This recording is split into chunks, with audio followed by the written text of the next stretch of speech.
This is the video lecture of medicinal chemistry of anti-tubercular agents. Tuberculosis क्या है? एक infection है। ये इन्फेक्शन किस बैक्टीरिया से हो रहा है? Mycobacterium tuberculosis. ठीक है। अब ये लंग्स में भी होता है और अदर बॉडी पार्ट्स में भी अफेक्ट करता है। अगर इन्फेक्शन है, ये सिम्टम्स नहीं दिखा रहा है, दैट मीन्स इसको हम एक टर्मिनोलॉजी से डिनोट करते हैं लैटेंट ट्यूबरक्लोसिस।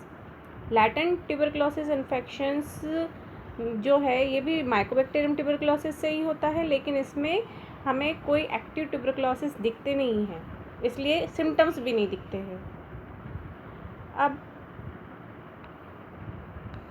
आगे देखेंगे हम इसकी जो डायग्नोसिस है, ये ट्यूबरक्लिन स्किन टेस्ट से होती है या फिर ब्लड टेस्ट से हो सकती है। माइकोबैक्टीरियम क्या है? अब माइकोबैक्टीरियम, माइको मीन्स फंगल, तो माइकोबैक्टीरियम हम उनसे कहते हैं जो बैक्टीरिया रहते हैं और फंगाई भी रहते हैं। इनके बिटवीन में जो चलता है वो स्पीशीज़ को हम माइकोबैक्टीरियम कहते हैं। Myco means fungus. ठीक। माइकोबैक्टीरियम्स उस जेनस में रहते हैं जो एसिडोफास्ट ऑर्गेनिज्म होते हैं। एसिडोफास्ट होते हैं। ये मोस्टली एरोबिक नेचर के होते हैं और नॉन मोटाइल बैक्टीरियाज होते हैं। ये एक्टिनोबैक्टीरियाज कहलाते हैं और ये माइकोबैक्टीरियासी फैमिली के होते हैं।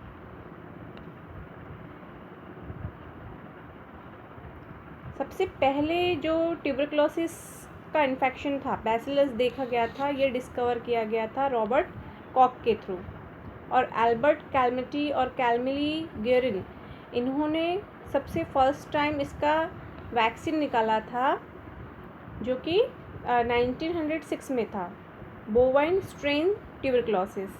इसको हम कहते हैं बैसिलाई कैलमेटी ग्यूरिन BCG का जो वैक्सीन होता है। ये फ्रांस में सबसे पहले ह्यूमंस में दिया गया था 1921 में।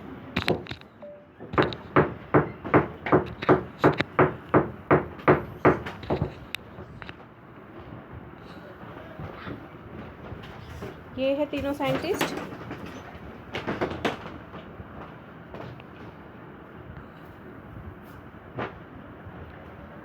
आप देख सकते हो कि ये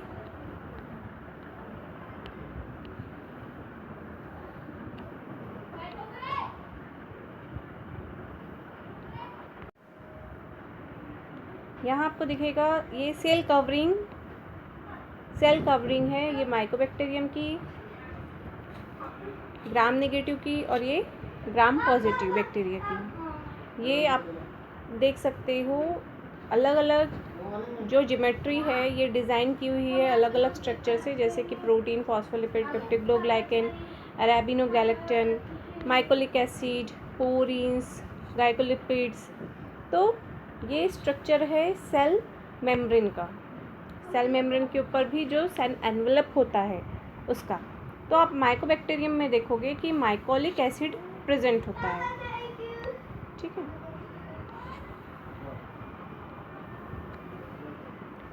जो इनरमोस्ट लेयर है माइकोबैक्टीरियम सेल एनवेलप की, वो है पेप्टिडोग्लाइकेन, और वो लाइंड है किससे? अरेबिनोगैलेक्टन से। अब माइकोलिक एसिड का प्रेजेंस जो रहता है, माइकोलिक एसिड कोवैलेंटली बॉन्डेड है अरेबिनोगैलेक्टन के साथ में। अब ये माइकोलिक एसिड इंटरेक्ट करती है ग्लाइकोलिपिड के साथ और लिपोग्लाइकेन के साथ में, इसलिए ये हाईली हाइड्रोफोबिक नेचर की होती है। अब ग्राम नेगेटिव सेल वॉल जो रहते हैं, इसमें थिन लेयर होती है पेप्टिडोग्लाइकेन की, और जो ग्राम पॉजिटिव रहते हैं इसमें थिक लेयर होती है पेप्टिडोग्लाइकेन्स की। ठीक है। अब ये हो गई सेल मेम्ब्रेन के बारे में। अगर ट्यूबरक्लोसिस का इन्फेक्शन जो है ये रेस्पिरेटरी ट्रैक्ट में हो जाता है तो वो पल्मोनरी ट्यूबरक्लोसिस कहलाएगा। जेनेटो यूरिनरी ट्रैक में हो जाता है तो जेनेटो यूरिनरी ट्यूबरक्लोसिस कहलाएगा। नर्वस सिस्टम में होता है अगर तो ट्यूबरक्लोसिस मेनिंजाइटिस कहलाएगा। और अगर ये वाइडली स्प्रेड है पूरी बॉडी में तो ये मिलियरी ट्यूबरक्लोसिस कहलाता है।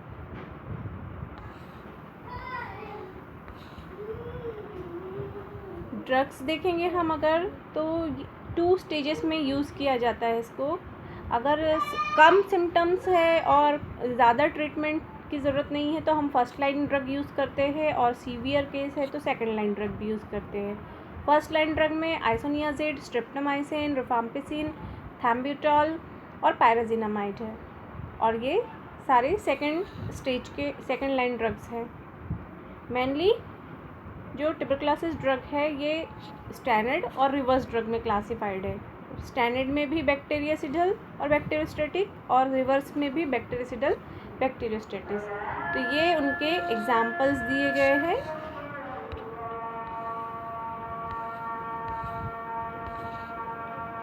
फर्स्ट ड्रग है आइसोनियाज़िड की।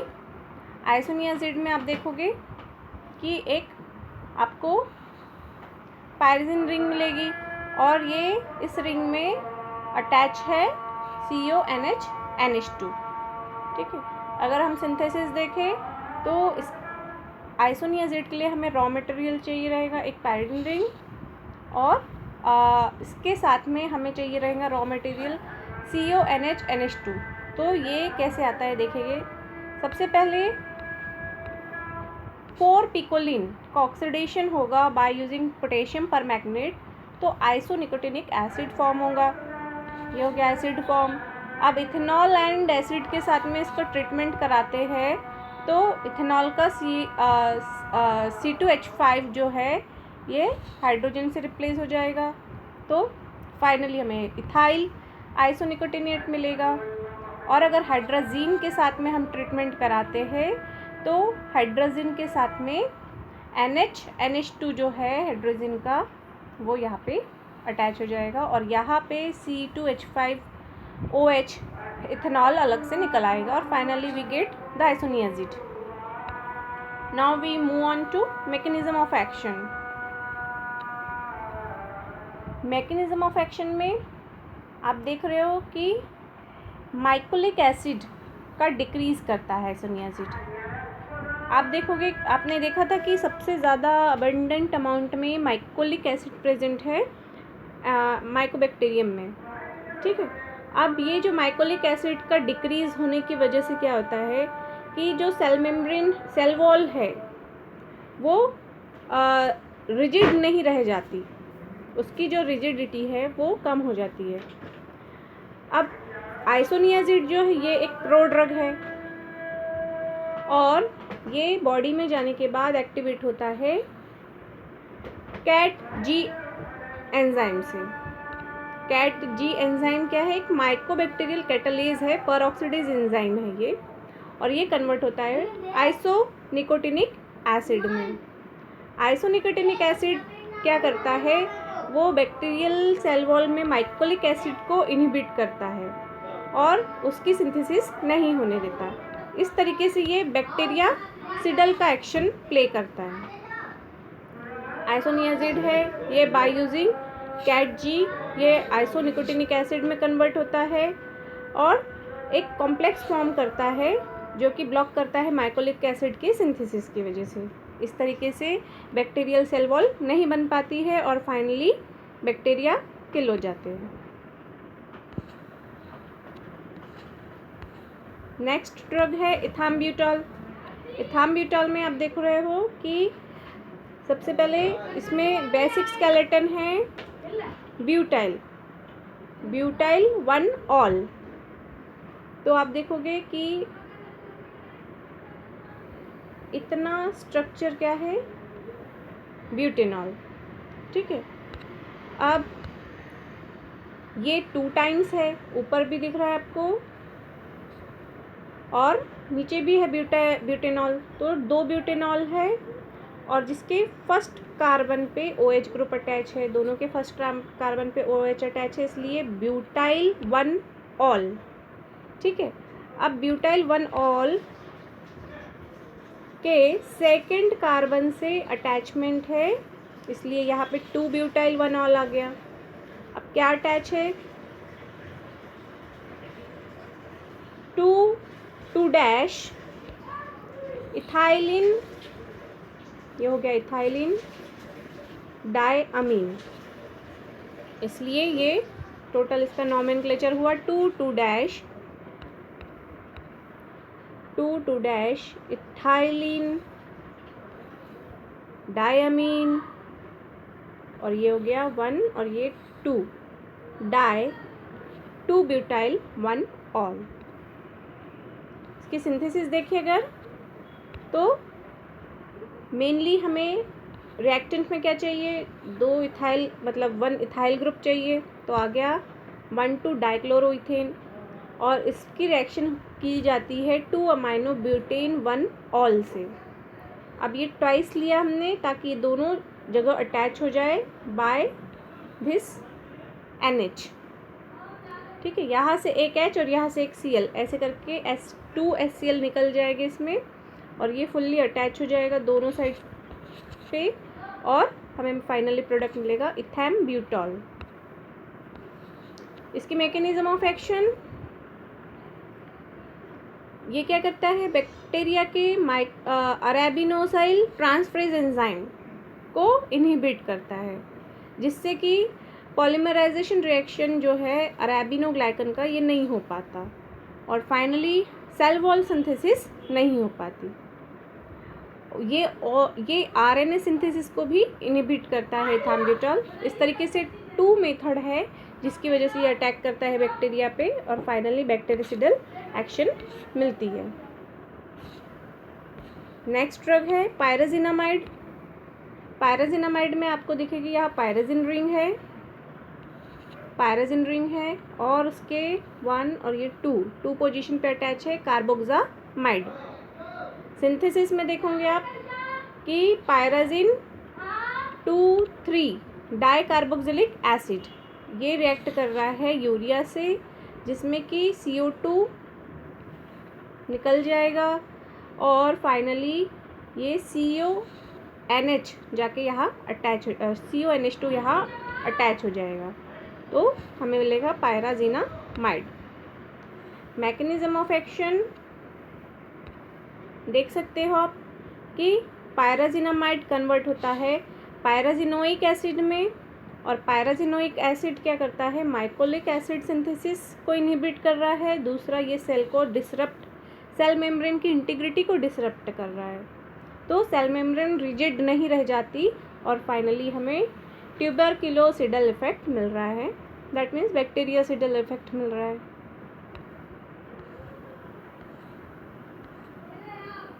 नेक्स्ट ड्रग है डैप्सोन। डैप्सोन में क्या है, नॉमेनक्लेचर देखेंगे हम इसका, बेंजामीन, तो इतना स्ट्रक्चर आपको दिख रहा है, क्या है, बेंजामीन, जिसकी 4th पोजीशन से अटैचमेंट है, 1 2 3 4, 4th पोजीशन से अटैचमेंट है। क्या अटैच है 4th पोजीशन से, 1 2 3 4 अमाइनो फिनाइल सल्फोनाइल, इतना अटैच है इसकी 4th पोजीशन पे। ये हो गया इसका नॉमेनक्लेचर एंड स्ट्रक्चर। सिंथेसिस देखें हम, तो सबसे पहले हमने क्या लिया है, पैरा क्लोरो नाइट्रोबेंजीन, तो ये हो गया पैरा क्लोरो नाइट्रोबेंजीन। इसकी रिएक्शन कराई है सोडियम सल्फाइड के साथ में, और क्रोमिक एसिड से इसका ऑक्सीडेशन कराया है। Finally we get condensation of this parachloronitrobenzene. We found 1 nitro 1 2 3 4 nitrophenyl sulfonoil and this benzene, ठीक है। और इसका रिडक्शन होगा,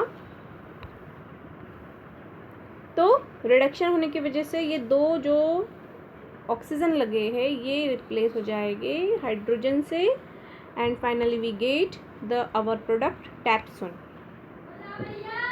नेक्स्ट इसकी मैकेनिज्म ऑफ एक्शन देखें हम।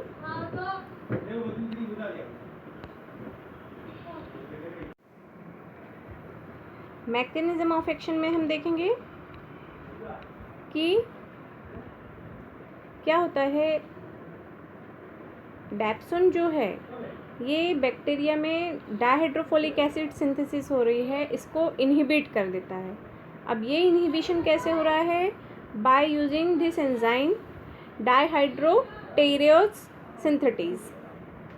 ये जो है ये पैरा अमाइनो बेंजोएट फॉर्म नहीं होने देता। अब जो बैक्टीरिया है वो क्या करता है, डेप्सोन का स्ट्रक्चर जो है यूज़ करने, डेप्सोन का स्ट्रक्चर सिमिलर है उससे, इसलिए वो डेप्सोन यूज़ करने लगता है for their nucleic acid synthesis. और फिर डेप्सोन जो है ये और एक काम करता है, माइलियो परऑक्सीडेज एंजाइम को इनहिबिट करता है। ये दो वे से डेप्सोन इनहिबिट करता है ट्यूबरकुलोसिस इन्फेक्शन को। नेक्स्ट ड्रग है क्लोफाजिमीन। इसका यूपीएससी आप देखोगे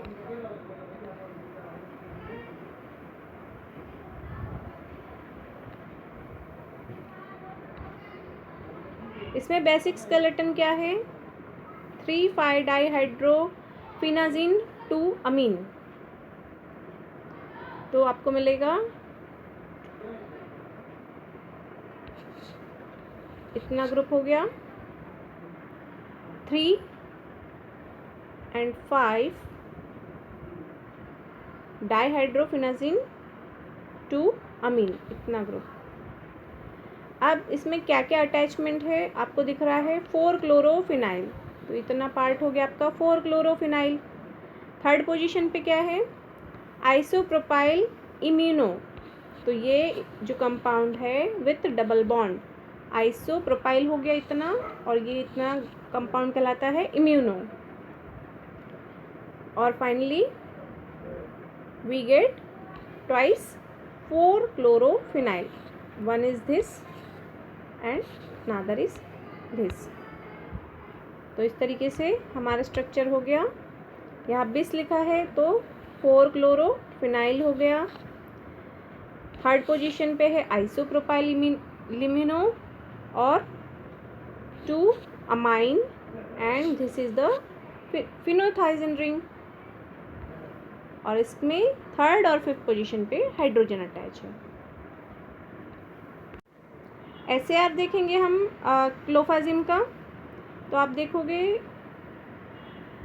इस पोजीशन में जो फिनाजिन रिंग है, ये जो फिनाजिन रिंग है ये न्यूक्लियस इसेंशियल है माइकोबैक्टीरियल के किल करने के लिए। ये इम्यूनोसप्रेसिव प्रॉपर्टी भी रखता है। और ये जैसे कि यहाँ लिखा है कि फर्स्टली ये यूज़ किया था लेप्रेसी के लिए, जबकि डेप्सोन यूज़ नहीं कर पा रहे थे लेप्रेसी के लिए, और तब ये यूज़ किया गया। दूसरा आप देखोगे जो ये इम्यूनो ग्रुप है, यहाँ पे ये जो है सेकंड पोजीशन पे इसका सब्स्टिट्यूशन ज़रूरी है। और इम्यूनो ग्रुप जो है इसको हम सब्स्टिट्यूट कर सकते हैं अल्काइल या साइक्लो अल्काइल ग्रुप से, जिससे कि इसकी एक्टिविटी इंक्रीज़ हो रही है। जैसे कि क्लोफाजिम में क्या अटैच है, आइसोप्रोपाइल ग्रुप। इस इम्यूनो ग्रुप पे ये जो आइसोप्रोपाइल ग्रुप है इसके अटैचमेंट से एक्टिविटी इंक्रीज़ हो रही है। नेक्स्ट आप देखोगे जो SAR है इसमें दिया है कि ये जो 10th पोजीशन पे अटैचमेंट है, दोनों पैराक्लोरोफिनाइल ग्रुप अटैच है, जो ये इम्पॉर्टेंट है C3 एंड N10 पे, जिससे कि एक्टिविटी इंक्रीज़ हो रही है। अब यह जो हैलोजेंस अटैच है क्लोरीन, इनकी ऑर्डर ऑफ एक्टिविटी कुछ इस तरीके से है, जैसे ब्रोमीन की एक्टिविटी सबसे ज़्यादा है compare with chlorine, then methyl, ethoxy and hydrogen और फ्लोरीन। अब इसमें मैकेनिज्म ऑफ एक्शन देखें हम अगर, तो क्लोफेजिन क्या कर रहा है, ये गॉनिन बेसिस से जाके अटैच हो जाता है। बैक्टीरिया के डीएनए में जो गॉनिन बेसिस है उससे जाके अटैच हो जाता है। तो जो उनके जो डुप्लीकेशन होता है डीएनए का, उसमें ये इंटरफेरेंस करता है बाय ब्लॉकिंग टेम्पलेट फंक्शंस, और इस तरीके से ये इनहिबिट करता है बैक्टीरियल प्रोलिफरेशन से। तो इस तरीके से बैक्टीरिया डुप्लीकेट नहीं हो पाते, मल्टीप्लिकेट नहीं हो पाते। ये और क्या कर रहा है, ये बैक्टीरियल फॉस्फोलिपेज A2 की एक्टिविटी इंक्रीज़ करता है, जिससे कि क्या होता है, लाइसोफॉस्फोलिपिड्स का एक्युमुलेशन हो जाता है। और ये लाइसोफॉस्फाइड जो है, फॉस्फोलिपिड जो है, ये भी बैक्टीरियल प्रोलिफरेशन के लिए हार्मफुल है।